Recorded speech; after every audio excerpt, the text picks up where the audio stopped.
Hello students, सुश्री classes में आपका स्वागत है। आज हम क्लास 12th के बिजनेस स्टडीज का 4th चैप्टर नियोजन या प्लानिंग, उसका अगला टॉपिक पढ़ेंगे। आज हमारा टॉपिक है नियोजन के प्रकार, घटक या तत्व। अब इससे पहले मैंने इसी टॉपिक पर 2 वीडियो बनाए हैं, वो जब देखेंगे तो ये उसी को कंटिन्यू करेगा। नियोजन के घटक तत्व लक्ष्य, व्यूह रचना, उद्देश्य, नीतियां, कार्यविधि, तरीके, नियम, बजट और कार्यक्रम, ये इसके तत्व या घटक हैं या प्रकार हैं। हम इससे पहले वाले 2 वीडियोज में लक्ष्य और व्यूह रचना, उद्देश्य और नीतियां ये पढ़ चुके हैं। इनको समझने के लिए आपको मेरे पिछले 2 वीडियो देखने होंगे।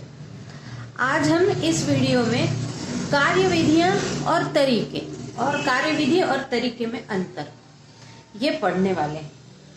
कार्यविधियां यानी प्रोसीजर।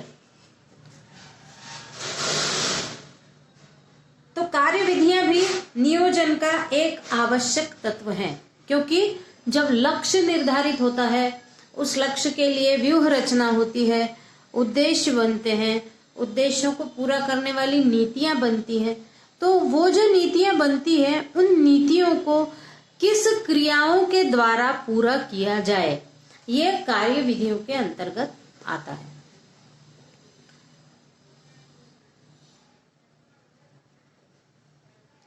कार्यविधियां नियोजन का एक आवश्यक तत्व है, क्योंकि वह पर्याप्त नहीं है कि उद्देश्य निर्धारित कर लिए जाएं, नीतियां बना ली जाएं, क्योंकि नीतियां और उद्देश्य जब बन चुके होते हैं तब उनको क्रिया रूप में लाने के लिए कार्यविधियों की आवश्यकता होती है। तो एक नियोजन को यह बात भी स्पष्ट करनी चाहिए कि उद्देश्यों की पूर्ति कैसे की जाए, नीतियों को कैसे प्रभावी ढंग से लागू किया जाए। इस प्रकार क्रियाविधियां प्रबंधकों और अधीनस्थों की लक्ष्य पूर्ति की विधि स्पष्ट करती है। यहाँ यह जान लेना आवश्यक होगा कि कार्यविधियां भी नीतियों की तरह ही अधिक दृढ़ नहीं होनी चाहिए। कार्यविधियां किसी कार्य को सर्वश्रेष्ठ ढंग से करने का निश्चित आधार प्रदान करती है। नीतियों और कार्यविधियों में भी अंतर है। अब जैसे लक्ष्य तय हुआ, उसके बाद व्यूह रचना हुई, उसके बाद उद्देश्य और नीतियां बनी। उन नीतियों को किस प्रकार लागू करना है, किस विधियों से लागू करना है, ये कार्यविधियां होती हैं, जिनसे लक्ष्य को प्राप्त करने में सहायता मिलेगी। लेकिन नीतियां और कार्यविधियों में अंतर है। नीतियां किसी उद्देश्य की पूर्ति के लिए मार्गदर्शक सिद्धांत निर्धारित करती है और कार्यविधियां उस उद्देश्य को प्राप्त करने के लिए सर्वश्रेष्ठ ढंग बताती हैं। कार्यविधियां कार्य करने के ढंग को बताती हैं और नीतियां मार्गदर्शक सिद्धांत होते हैं। नीतियां यानी सिद्धांत होते हैं और उन सिद्धांतों को कार्यविधियों के द्वारा, यानी किस विधि से उन सिद्धांतों को लागू करना है या करना है, ये विधि स्पष्ट करना क्रियाविधियां कहलाती हैं। अब एक अच्छी क्रियाविधि की विशेषता है। एक अच्छी क्रियाविधि की पहली विशेषता है तथ्यों पर आधारित हो, अनुमानों पर आधारित नहीं होनी चाहिए। यानी ऐसा ना हो कि वो केवल तथ्यों पर आधारित हो कार्यविधि, लेकिन जब तथ्यों पर आधारित होनी चाहिए, अनुमानों पर आधारित न हो। यानी अनुमान केवल लगा सकने योग्य कार्यविधियां नहीं होनी चाहिए, उनको क्रिया करने के योग्य भी कार्यविधियां होनी चाहिए कि वो जो कार्यविधि तय की गई है उस कार्यविधि के अनुसार कार्य भी किए जा सकें। इस बात का ध्यान रखना आवश्यक है। केवल अनुमानों से काम नहीं चलेगा। फिर स्थिर एवं लोचशील होनी चाहिए। सारी कार्यविधियां स्थिर भी होनी चाहिए और लोचशील भी होनी चाहिए। यानी समय को देखते हुए यदि उस कार्यविधि को लागू करने में कोई परेशानी हो तो तुरंत उसमें थोड़ा बहुत बदलाव करके फिर उस कार्यविधि को लागू किया जाना चाहिए। पर यह भी नहीं कि तुरंत उसमें कार्य करते करते पूरी कार्यविधि ही बदल जाए, ऐसा भी नहीं होना चाहिए। कार्यविधि स्थिर हो लेकिन लोचशील भी हो, ताकि समय आने पर, कोई डिफिकल्टी आने पर उसके कार्यविधि में थोड़ा सा अंतर करके फिर से उसको अप्लाई किया जा सके। फिर कंपनी के उद्देश्य व नीतियों के अनुरूप हो। कार्यविधि ऐसी हो कि जो उद्देश्य और नीतियों के अनुरूप हो, नहीं तो उद्देश्य अलग है, नीतियां अलग है और कार्यविधियां अलग है। यानी किया कुछ जा रहा है, सोचा कुछ था, तय कुछ किया था, नीतियां कुछ बनी थी, लेकिन कार्यविधि कुछ और है। तो ऐसे में जो लक्ष्य निर्धारित किया गया है वो लक्ष्य की प्राप्ति नहीं हो पाएगी। फिर वह कार्य करने की सर्वश्रेष्ठ विधि हो, यानी उस विधि के द्वारा जो भी कार्य किया जाए वो सबसे अच्छी विधि हो, उससे अच्छा कुछ हो ही नहीं सकता, इतनी अच्छी कार्य विधि होनी चाहिए। फिर वह कार्य क्षमता व नियंत्रण पर आधारित हो। फिर ये जो कार्य विधियां तय की जाएंगी वो वर्कर्स की कार्य क्षमता पर आधारित हो, उनकी कार्य क्षमता कितनी है, वो कितना कर सकते हैं, और नियंत्रण पर भी आधारित हो, यानी उस कार्य विधि पर नियंत्रण भी हो। नियंत्रण करना पड़े तो नियंत्रण भी हो, लेकिन श्रमिकों की कार्य क्षमता के अनुसार भी होनी चाहिए। नहीं तो कार्य विधि ऐसी होगी कि जिसको श्रमिक कुछ कर ही ना पाए। कागजों में कार्य विधि बहुत अच्छी बनी है, लेकिन उसको प्रैक्टिकली कर पाना असंभव हो, ऐसी कार्य विधि नहीं होनी चाहिए। फिर वह तर्कयुक्त होनी चाहिए, यानी यदि उसके बारे में बातचीत की जाए तो तर्क देना भी संभव हो सके। नहीं तो सबसे अच्छी तो कार्यविधि है, लेकिन उसके बारे में किसी प्रकार के यदि कोई विवाद होता है तो तर्क देने की भी गुंजाइश होना चाहिए, ऐसी कार्यविधि होनी चाहिए। अगला है जिसका परिणाम नीतियों के क्रियान्वयन और अंतिम रूप से उद्देश्यों की प्राप्ति हो, यानी उस कार्य विधियों का परिणाम नीतियों के क्रियान्वयन और अंतिम रूप से उद्देश्य की प्राप्ति।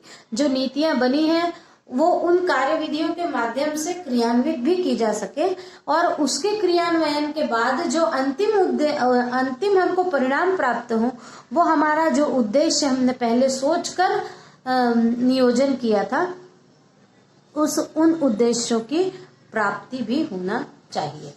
फिर वह उत्तरदायी की नीति और जवाबदेही के निर्धारण को सुलभ बनाने वाली हो। उत्तरदायी की नीति यानी उत्तरदायित्व को बताने वाली, और यदि जवाब देना पड़े तो जवाब भी देने योग्य, सुलभ होनी चाहिए, ताकि जवाब देना भी आसान हो। ऐसी सुलभ कार्य विधियां होनी चाहिए।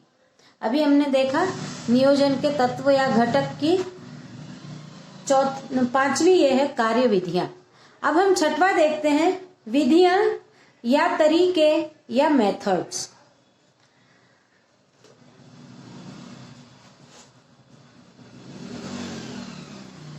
निर्धारित लक्ष्यों की प्राप्ति का आधार विधियां होती हैं, अतः विधियों को भी नियोजन का एक तत्व माना जाता है। कार्यविधि और विधि में भी अंतर है। अब यहाँ हम देखते हैं कार्यविधि और विधि या तरीके, दोनों में भी अंतर है।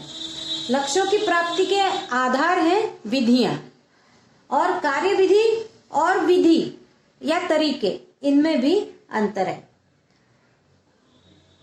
इनमें पहला अंतर है, कार्यविधि का क्षेत्र विस्तृत होता है, जबकि तरीके का या विधि का क्षेत्र संकुचित होता है। कार्यविधि बहुत बड़े क्षेत्र में की जाती है और तरीके का क्षेत्र संकुचित होता है। यानी मान लीजिए कार्यविधि किसी एक प्रोजेक्ट के लिए पूरी कार्यविधि है, कार्य करने की के तरीके हैं, तो तरीके जो हैं वो उसके छोटे विभागों के में कार्य करने के तरीके हैं। तो इनका क्षेत्र संकुचित होता है और इसका क्षेत्र विस्तृत होता है।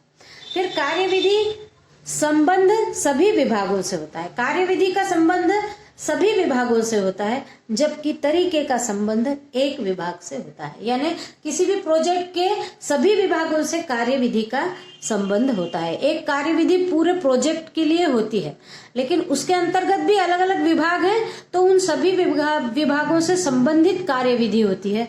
लेकिन तरीके जो होते हैं वो केवल एक ही विभाग से संबंधित होते हैं। फिर विभिन्न विभागों में समन्वय स्थापित करती है। कार्यविधि के द्वारा विभिन्न अलग अलग विभागों में, किसी भी प्रोजेक्ट के अलग अलग विभागों में समन्वय स्थापित किया जाता है कार्यविधि के माध्यम से, जबकि तरीके एक क्रिया को कुशलता पूर्वक किया जाता है। यानी यदि साइकिल निर्माण के अलग अलग विभाग हैं तो किसी एक विभाग की एक क्रिया को कुशलता पूर्वक तरीके के माध्यम से किया जाता है, जबकि सारे विभागों में समन्वय रखती हैं कार्यविधियां। अब क्रियाओं की विस्तृत व्याख्या नहीं की जाती।